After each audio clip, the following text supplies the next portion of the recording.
If you are a hypermobile human who has low back and hip pain, and you have been trying your best to strengthen and stabilize your hypermobile hips in order to reduce that pain, but nothing really has changed long term, then I'm guessing you haven't tried exercises for this part of the body that I'm going to talk about today. It's where I start all of my work with my hypermobile clients who have hip pain, and it's the foundation of my Happy Hypermobile Hips program as well.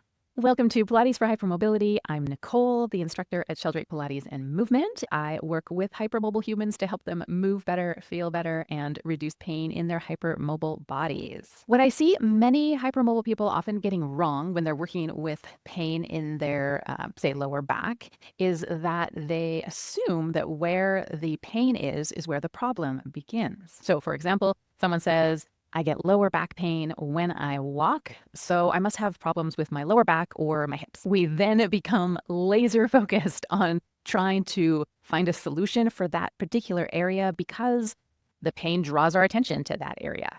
And while exercises or foam rolling or other things might provide short-term relief, the pain often comes back because we have not got to the root of the problem. Of course, sometimes the pain comes because there is an issue there, and that's a different sort of thing, usually acute trauma to that area. But if it's a long-term thing and then we try some exercises and it just gives us that short-term pain relief, but comes back again if we stop doing exercises or even if we continue doing exercises, then we know it's something different going on. And it's really frustrating when that happens. And I'll be honest, it's at that point where my hypermobile clients come and track me down. So you've done all these exercises for the hips, for the core, for the lower back, the spine, and the pain still comes back after walking. What happens next?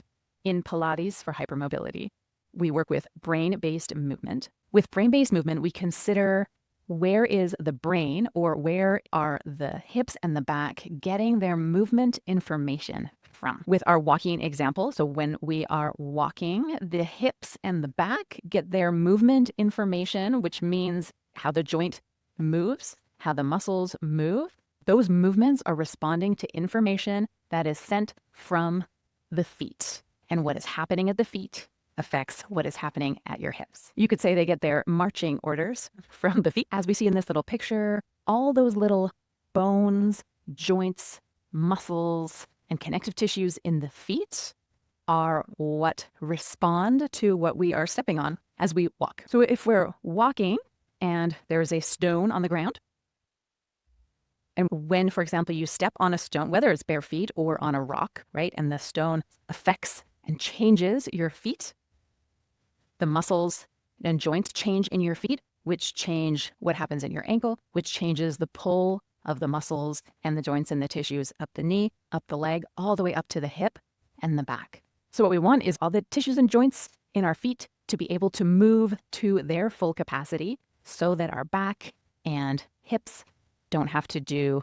so much work that they're not supposed to be doing, and they can focus on other things. The great thing is feet are so foundational to hip health and movement of your lower back and hips that if you do the exercises like these ones consistently, then you will really feel the change within a few days or within a week. To reduce pain and improve the movement in your hypermobile hips, definitely check out my Happy Hypermobile Hips program if you're looking for a step-by-step online guide to work from your feet up to your hips and your core to walk better and feel better during and after walking. You can sign up for the 6-week online Happy Hypermobile Hips program, which start with the feet at the link in the description below. I'll see you in the next video.